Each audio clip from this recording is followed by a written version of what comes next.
Hey everyone, in this lesson we're going to dive into visible light. Up until now we've talked about a varying amount of electromagnetic waves, which visible light is a part of and fits on the medium of the electromagnetic spectrum, and you all have done an excellent job of explaining the other six types of electromagnetic waves. So now it's my job to focus on visible light. And in lesson 2-5 we're going to focus not only on visible light but specifically the movement of light waves. So let's get started. Here we go. There are two big vocab words that you are going to have to know for the test and for life about visible light, and the movement of that light is refraction, which you see on your screen now, and the next slide will be reflection. So obviously let's start with refraction. The definition is when waves speed up or slow down due to traveling in a different medium. So as we've talked about already, electromagnetic waves do not require a medium to travel.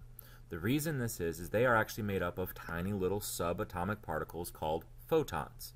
Okay? So they don't require medium to travel, but they do end up traveling in certain mediums. For example, the sun's rays deliver light through the air into the room that you're in right now. Okay? So light does travel in air, it does travel in water, it travels in all kinds of mediums, but it is not dependent on mediums. And like sound waves. Sound are mechanical waves, longitudinal waves to be specific. They require medium. They need something to travel, whereas light does not. And what refraction is simply is that it appears that the object the light is reflecting off of, it appears to bend. Okay?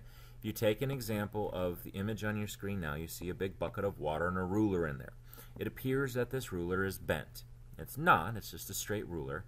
But the reason it appears to bend is that the wave's speed is slightly slower in water than it is in air. So it causes that appearance of a change in angle, that the light is bouncing off of that, which appears to bend the ruler.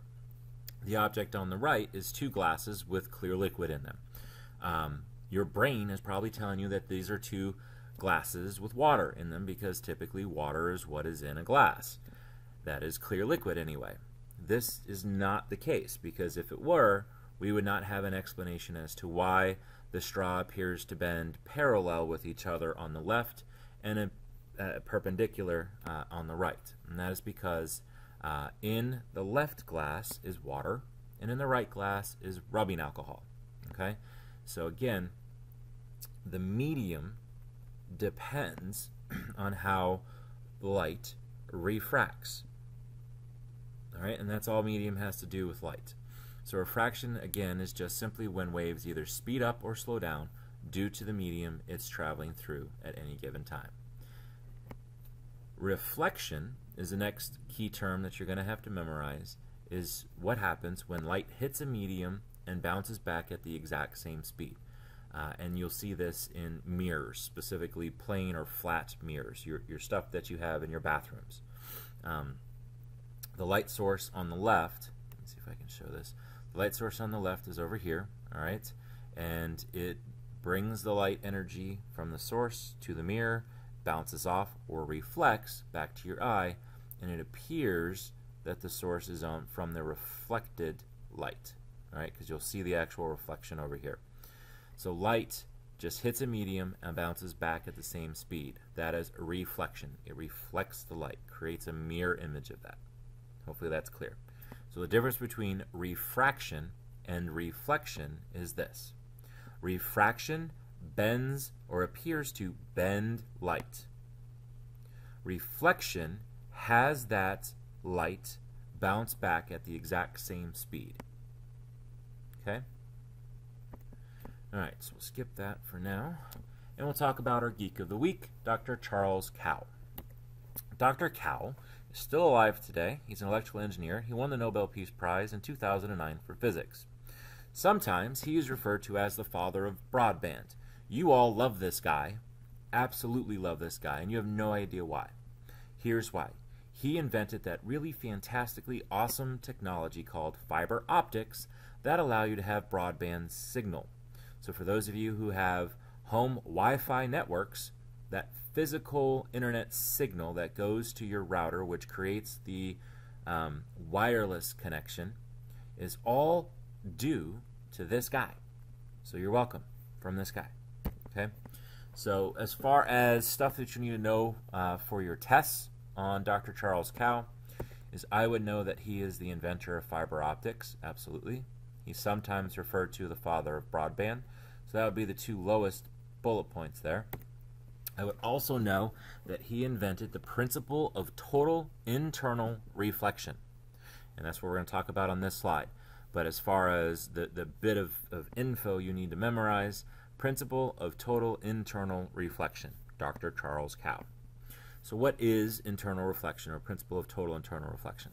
And that is if you get a light emitting source, which is this circle over here, mixed in and send light at precise angles with the correct medium. In this case, this would be very thin reflective plastic tubing, so it can bend and be flexible. If you can get the angles correctly, you can send huge amounts of data in varying light colors, so you can see that this is a blue light source and this is a red light source, and that these things can continually bounce all the way through hundreds of miles of cable at the speed of light. Remember, the speed of light is 300 million meters per second, so that's uber fast. And it goes to your television screens that quickly. Because light is so small, this actual tubing is about the diameter of a spaghetti string, okay? And you can send so much data that not only do you get access to around, 1,000 or so television channels now, that's all different data. You also can download tons of different movies and YouTube videos, or for those of you who like Madden Mobile, can deliver this through that as well. So all of that data can fit through here because A, they figured out how to harness the power and the speed of light. And that's really the key, the total principle of total internal reflection. All right? I believe that is the last slide of this show. Don't forget to do the questions that are attached with this homework. There is no math on this particular homework, so you're welcome. And your video secret number for those of you playing at home is 17. Thanks so much, and I'll see you in class.